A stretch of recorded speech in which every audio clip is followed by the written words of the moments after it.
നമസ്കാരം. ആത്മീയ കഥകളുടെ പുതിയ അധ്യായത്തിലേക്ക് ഏവർക്കും ഹൃദ്യമായ സ്വാഗതം.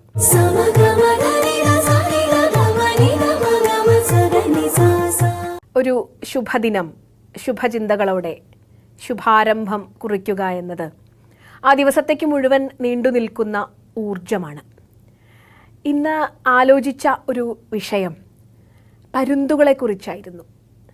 വളരെ പ്രസിദ്ധമായ ഒരു മിത്തുണ്ട് പരുന്തുകളെക്കുറിച്ച്.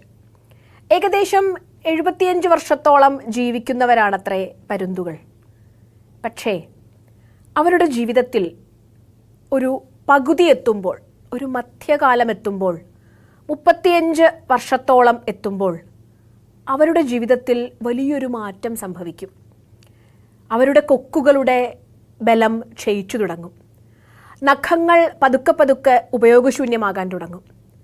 ചിറകുകളുടെ ഭാരം വർദ്ധിച്ച് പറക്കാനാവാത്ത വിധം അവർ തളർന്നു പോകും. ചിറകുകൾ കൊണ്ട് മുകളിലേക്ക് പൊങ്ങാൻ, പറക്കാൻ സാധിക്കാതെ വരും.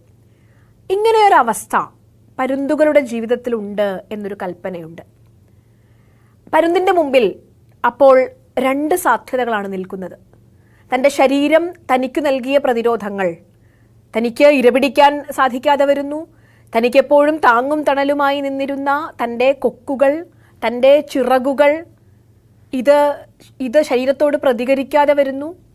ഇങ്ങനെ ഒരവസ്ഥ വരുമ്പോൾ പരുന്തുകൾക്ക് ചെയ്യാൻ സാധിക്കുന്നത് 2 മാർഗമാണ്. ഒന്നുകിൽ കേവലം തൻ്റെ വിധിയെ ഓർത്ത് പരിതപിച്ചുകൊണ്ട് ശാന്തമായി വിധിക്കു കീഴടങ്ങുക, ശേഷിക്കുന്ന കാലം ജീവിതത്തെ ഇങ്ങനെ വലിച്ചു നീട്ടി മരണത്തിന് സൗമ്യമായി കീഴടങ്ങുക. മറ്റൊന്ന് തന്നെ തിരിച്ചു പിടിക്കുക എന്ന 2ാമത്തെ സാധ്യതയാണ്. അതായത് തനിക്ക് പ്രതികൂലമായി വർത്തിക്കുന്ന ശരീരത്തിൻ്റെ സാഹചര്യങ്ങളെ തിരിച്ചു പിടിച്ചുകൊണ്ട് ഒരു ഉയർത്തെഴുന്നേൽപ്പിൻ്റെ, ഒരു തിരിച്ചുവരവിൻ്റെ പാത. ഇതാണ് 2ാമത്തത്. പരുന്തുകൾ സ്വീകരിക്കാറുള്ളത്, പക്ഷികളുടെ കൂട്ടത്തിൽ ധീരനാണ് പരുന്ത്. അതുകൊണ്ട് തന്നെ ഇവർ സ്വീകരിക്കാറുള്ളത് തീർച്ചയായും വിരോചിതമായ, ധീരൻ്റെതായ 2ാമത്തെ മാർഗമാണ് എന്ന് കേൾക്കുന്നു. ഇതൊരു കഥയോ ഒരു സങ്കല്പനമോ ഒക്കെ ആകാം. ഇതിൻ്റെ ശാസ്ത്രീയമായ തലങ്ങൾ നാം തേടേണ്ടതില്ല. പക്ഷേ ഇത് നമുക്ക് തരുന്ന ഒരു വലിയ പാഠമുണ്ട്. ജീവിതത്തിൻ്റെ പല ഘട്ടങ്ങളിലും ഈ കഥ, ഈ മിത്ത് വ്യക്തിപരമായി എനിക്ക് പ്രേരണയായിട്ടുണ്ട്. ജീവിതത്തിൽ ഇതുപോലെ ചിലപ്പോൾ നമുക്കും സംഭവിക്കാം. ശരീരം നൽകുന്ന, മാനസികാവസ്ഥകൾ നൽകുന്ന, ഗതകാലത്തിൻ്റെ പല ഓർമ്മകളും നൽകുന്ന കുറ്റബോധങ്ങളിലൊക്കെ ഒരുപക്ഷെ ജീവിതം പകുതി വച്ച്, ജീവിതത്തിൻ്റെ അനന്തമായ സാധ്യതകളെ തിരിച്ചറിയുന്നതിനു മുൻപ് ജീവിതം പകുതി വച്ച് നമ്മളോട് പ്രതികരിച്ചേക്കാം. ഇങ്ങനെ ഒരു ഘട്ടത്തിൽ നമുക്കും ഈ 2 വഴികളും സ്വീകരിക്കാം. പക്ഷേ ധീരൻ്റെ വഴി എന്നത്, ജീവിതത്തെ പ്രതീക്ഷയോടെ കാണുന്നവരുടെ വഴി എന്നത്, ജീവിതത്തെ ഭാവാത്മകമായി സമീപിക്കുന്നവൻ്റെ വഴി എന്നത് പരുന്ത് സ്വീകരിച്ച 2ാമത്തെ മാർഗമാണ്. ഈ പരുന്തുകൾ എന്തു ചെയ്യുമെന്നോ? കഥയിൽ ഇങ്ങനെയാണ്. പരുന്തുകൾ സ്വസ്ഥമായ മലയടിവാരങ്ങളിലേക്കോ താഴ്വരകളിലേക്കോ പോകും. അവിടെ ചെന്ന് ആദ്യം അത് തൻ്റെ ഉപയോഗശൂന്യമായിക്കൊണ്ടിരിക്കുന്ന കൊക്കുകൾ കൊത്തി, പാറപ്പുറത്ത് കൊത്തി കൊത്തി കൊക്കുകൾ ഉടച്ചുകളയും. തുടർന്ന് അതൊരു സാധനയിലാണ്. തനിക്ക് പുതിയ കൊക്കുകൾ വരുന്നത് കാത്ത്, താൻ തകർത്ത തൻ്റെ പഴയ കൊക്കുകൾക്ക് പകരം തനിക്ക് പുതിയ കൊക്കുകൾ മുളച്ചു വരുന്നതും കാത്ത് ക്രമമായി ഈ പരുന്ത് കാത്തിരിക്കുമത്രേ. കുറച്ചു കാലങ്ങൾക്ക് ശേഷം അതിന് പുതിയ കൊക്കുകൾ രൂപപ്പെടും. പുതിയ കൊക്കുകൾ രൂപപ്പെട്ടാൽ പരുന്ത് ആദ്യം ചെയ്യുന്നത് തൻ്റെ പുതിയ കൊക്കുകൊണ്ട് തൻ്റെ ഉപയോഗശൂന്യമായ, ഇരപിടിക്കാൻ തനിക്ക് സാധിക്കാത്ത തൻ്റെ നഖങ്ങൾ കൊത്തിയുടയ്ക്കും. തൻ്റെ ശരീരത്തിലെ തൂവലുകളെ പൊഴിച്ചു കളയും. എന്നിട്ട് ഏകാന്തമായ ഒരു സാധനയിൽ അത് തൻ്റെ ജീവിതത്തെ തിരിച്ചു പിടിക്കുന്നതിന് കാത്തിരിക്കുമത്രേ. ഏകദേശം 5 മാസത്തോളം ഈ കാത്തിരിപ്പ് തുടരും. 5 മാസം കഴിയുമ്പോൾ അതൊരു പുതിയ ജീവിയായി, പുതിയ കൊക്കുകളോടെ, പുതിയ നഖങ്ങളോടെ, ശക്തിയുള്ള നഖങ്ങളോടെ, തനിക്ക് പറന്നുയരാൻ പറ്റുന്ന പുതിയ ചിറകുകളോടെ ഇത് പുനരുജ്ജീവിക്കുമത്രേ. ഈ വഴി വളരെ ശ്രേഷ്ഠമായൊരു വഴിയാണ്. നമുക്കുമുണ്ടാകാം ജീവിതത്തിൽ ഗതകാലത്തിൽ നമ്മെ ദുഃഖിപ്പിക്കുന്ന, നമ്മെ കുറ്റബോധത്തിലേക്ക് വലിച്ചിഴയ്ക്കുന്ന, നമ്മെ സങ്കടങ്ങളിലേക്ക് കൊണ്ടുപോകുന്ന, നാം ഓർക്കാൻ ഇഷ്ടപ്പെടാത്ത ചിന്തകളുണ്ടാകാം. നാം ഓർക്കാൻ ഇഷ്ടപ്പെടാത്ത പല പ്രവൃത്തികളും നമ്മളോട് ചെയ്തവരുണ്ടാകാം. നമ്മുടെ ഗതകാലം നമുക്കൊരു വലിയ വേദനയായി ചിലപ്പോൾ നമ്മുടെ മുമ്പിൽ ഉണ്ടായേക്കാം. ശരീരം ഏകദേശം മധ്യവയസ്സിനോടടുക്കുമ്പോൾ ഭാരം കൂടിക്കൊണ്ട് ശരീരത്തിലെ പല അവയവങ്ങളും നമ്മളോട് പ്രതികൂലമായി പ്രതികരിച്ചുകൊണ്ട് നമ്മളോട് ഒരുപക്ഷെ ചില വിവേചനങ്ങൾ കാട്ടിയേക്കാം ശരീരം. ഈ സമയത്ത് നമുക്ക് ഓർക്കാൻ പറ്റുന്ന ഒരു വലിയ സാധ്യതയാണ് ഈ പരുന്തിൻ്റെ മിത്ത്.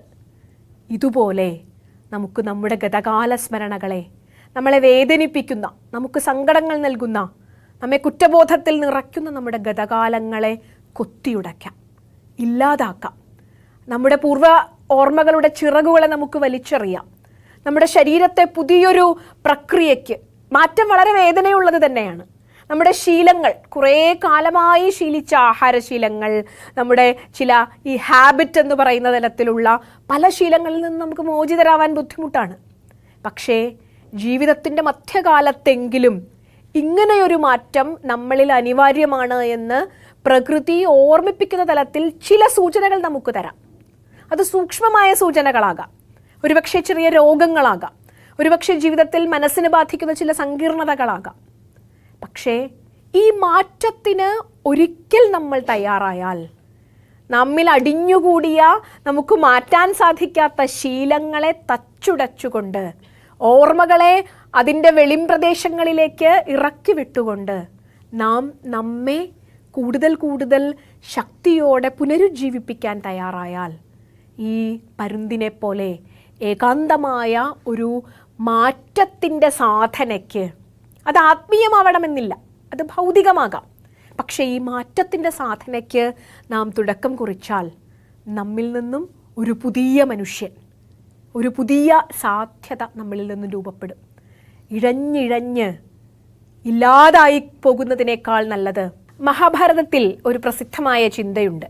സഞ്ജയൻ എന്ന യുദ്ധക്കളത്തിലേക്ക് പോകുമ്പോൾ തകർന്നുപോയ ഒരു പോരാളിയോട് അമ്മ വിദുല പറയുന്ന വാക്യമുണ്ട്.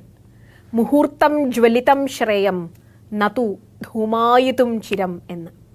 ഒരു നിമിഷമേ നീ കത്തിയുള്ളുവെങ്കിലും ജ്വലിച്ചു കത്തുന്നതാണ് ശ്രേഷ്ഠം, പുകഞ്ഞ് കത്താതിരിക്കുക. പരുന്തുകൾ സ്വീകരിക്കുന്ന വഴിയും ഇതുതന്നെയാണ്. പുകഞ്ഞ് പുകഞ്ഞ് തങ്ങളുടെ ഭാരമായ ജീവിതം നശിപ്പിക്കാതെ മേഘങ്ങൾക്ക് മുകളിലേക്ക് അഭിമാനത്തോടെ പറന്നുയരാൻ തക്ക വിധത്തിൽ തൻ്റെ ശരീരത്തെയും മനസ്സിനെയും രൂപപ്പെടുത്തിയെടുത്തുകൊണ്ട് ജീവിതത്തിലേക്ക് ഒരു പുതിയ കാൽവയ്പ് നടത്തുന്നു. ഈ തുടക്കത്തിന് ഏറ്റവും അത്യാവശ്യമായത് കൃതജ്ഞതയും നന്ദിയുമാണ്. കൃതജ്ഞത നിറഞ്ഞ മനസ്സോടുകൂടി, നന്ദിപൂർവകമായ മനസ്സോടുകൂടി നമുക്ക് പുതിയ പ്രതീക്ഷകളോടെ പുതിയ ജീവിതത്തിലേക്ക് കാലെടുത്ത് വയ്ക്കാൻ സാധിക്കുമ്പോഴാണ് മാറ്റമെന്ന അനിവാര്യമായ വസ്തുതയെ സ്വാംശീകരിച്ചുകൊണ്ട് മുന്നേറാൻ സാധിക്കുമ്പോഴാണ് മനുഷ്യൻ ധീരനാകുന്നത്. ഈ പ്രകൃതിയിൽ നിന്നും നമുക്ക് പഠിക്കാം ധീരൻ്റെ മാർഗം. നമസ്കാരം.